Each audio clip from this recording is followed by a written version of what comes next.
बिस्मिल्लाहिर्रहमानिर्रहीम। अस्सलाम वालेकुम स्टूडेंट, सिविल इंजीनियरिंग ट्रेनिंग की जानिब से मैं फैसफीर आपको अपने नए लेक्चर जी कहता हूँ।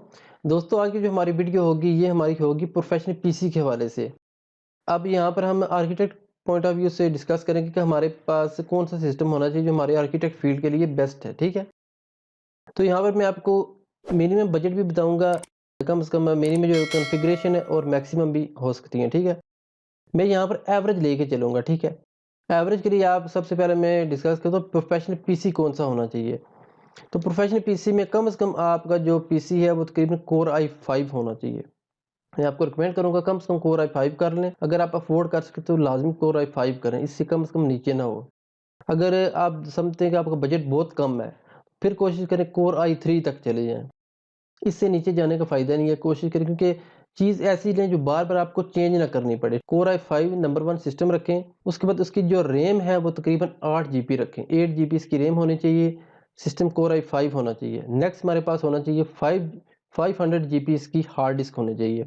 इसकी हार्ड डिस्क कितनी होनी चाहिए? 500 जीबी।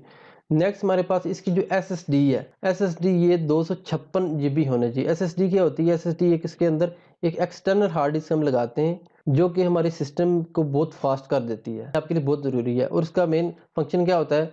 आप जो विंडो है, विंडो और ये इसमें रखें आप एसएसडी में, बाकी जो इसका डेटा वगैरह है ये दूसरा आप 500 एस आपकी हार्ड डिस्क लगी होगी वो इसमें रखें। इससे आपकी क्या होती है, आपकी सिस्टम की स्पीड भी बढ़ेगी और आपका जो वर्क भी स्मूथली होगा। नेक्स्ट हमारे पास आता है इसका जो मिनिमम ग्राफिक कार्ड है वो तकरीबन 2 जीबी होना चाहिए। 2 जीबी इसका ग्राफिक कार्ड होना चाहिए। एक नंबर 1 चीज़ हो गई हमारा जो प्रोफेशनल पीसी। उसके साथ यहाँ पर मैं आपको बताना चाहता हूँ कि इसकी एलसीडी जो होनी चाहिए मॉनिटर, ये तकरीबन 22 इंच का होना चाहिए। तकरीबन अच्छा हो 21 22 हो जाए, ये थोड़ा सा आप कह लें कस्टमर के हवाले से थोड़ा सा बेहतर रहता है कि ज़ाहिर बात है जब आपके पास कस्टमर कोई आता है आपने उसको कोई ड्राइंग दिखानी होती है, चाहे वो 2D ड्राइंग हो 3D ड्राइंग हो। आप 3D ड्राइंग मिसाल के तौर पर अगर बनी होगी तो ज़ाहिर बात उसके जो ग्राफिक्स हैं वो तभी सही शो होंगे जब आपकी कोई स्क्रीन ठीक होगी। स्क्रीन ठीक होगी जब आप उसको दिखाएंगे तो कम से कम आपकी ड्राइंग की लुक अच्छी लगेगी। हमने खुद अपना एक्सपीरियंस किया कि छोटी स्क्रीन पर वो लुक नहीं देती जो एक बड़ी स्क्रीन पर होती है। ठीक है, तो प्रोफेशनल पीसी में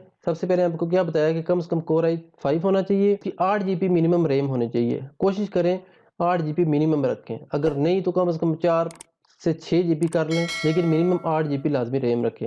हार्ड डिस्क की जो है इसकी ये 500 जीबी और इसकी एसएसडी होनी चाहिए एक, ये 256 जीबी कम से कम होनी चाहिए। उसके बाद एक्सटर्नल हार्ड डिस्क अगर ये आप लाजमी रखें। एक्सटर्नल हार्ड डिस्क का फ़ायदा ये होता है कि बाज़ कात आप कुछ मेन काम होता है तो एक्सटर्नल हार्ड डिस्क में क्या है कि आप अपना मेन प्रोजेक्ट है ये इसमें भी सेव करके अपना जो रिकॉर्ड है ये आप अपने पास लाजमी रखें। किसी वक्त पे सिस्टम जल सकता है, कुछ भी मिसहैप हो सकता है, आपकी हार्ड डिस्क जल सकती है, दूसरी जो है कंप्यूटर के साथ कुछ भी प्रॉब्लम हो सकता है। लेकिन अगर आपकी जो एक्सटर्नल हार्ड डिस्क होगी आपने क्या काम करना है, अपना जो कंप्यूटर का मेन डेटा है उसमें भी सेव रखना है और ये आपने साथ घर के में लेके जानी है। ये सब जैसे होती है एक्सटर्नल हार्ड डिस्क। उसके बाद अगर आप अफोर्ड कर सकते हैं तो इसी कॉन्फ़िगरेशन का एक लैपटॉप भी ले लें। लैपटॉप में सेम कॉन्फ़िगरेशन, नंबर 1 पर आपका सिस्टम होना चाहिए और उसके साथ लैपटॉप। लैपटॉप का फ़ायदा क्या होता है कि घर बंधा होता है तो बाज़ का रात को काम करना पड़ता है। ठीक है, तो बजाय कि आप सिस्टम ज़ाहिर बात उठा के नहीं ला सकते, तो आपके पास अगर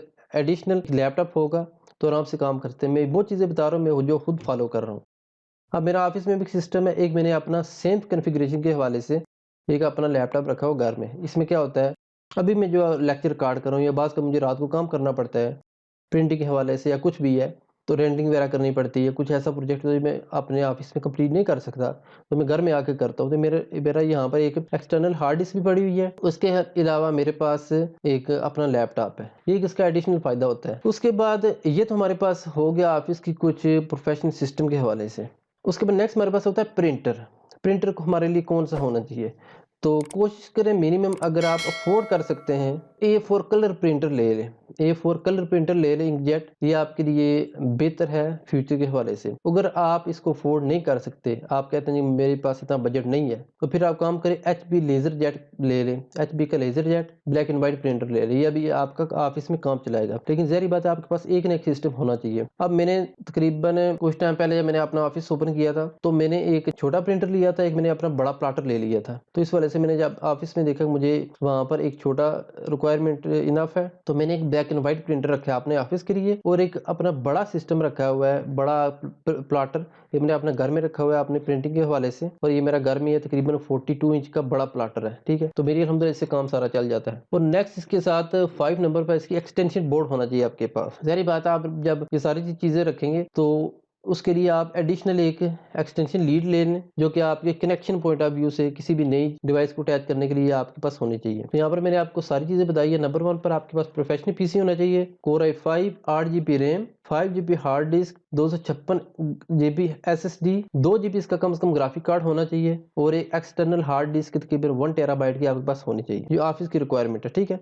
उसके बाद आपके पास एक LCD मॉनिटर अच्छा सा होना चाहिए तकरीबन 22 इंच का। तो आपका प्रोफेशनल सिस्टम आ गया। अगर आप अफोर्ड कर सकते हैं तो सेम कॉन्फ़िगरेशन का एक लैपटॉप ले लें, जो कि आपको आने जाने के लिए घर में बास कर रखना पड़ता है, तो ये उसके लिए, ठीक है। नेक्स्ट प्रिंटर आ गया हमारे पास, A4 कर लें, कोशिश करें।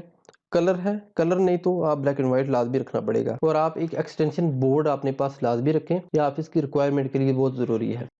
उम्मीद है आपको आज की जो हमारी प्रोफेशनल पीसी के हवाले से मैंने मालूमात दी है, उम्मीद है आपको इससे फ़ायदा होगा। इंशाल्लाह नेक्स्ट वीडियो में आपको मज़ीद ऑफिस के हवाले से कुछ इंपॉर्टेंट चीज़ें डिस्कस करते हैं। वीडियो अच्छी लगी हो तो लाइक कर लें, चैनल को लाजमी सब्सक्राइब करें, ताकि आपको आइंदा ऐसी वीडियो मिलती रहेगी। जल्द मिलते हैं आपसे नई वीडियो में, तब तक के लिए अल्लाह हाफिज़।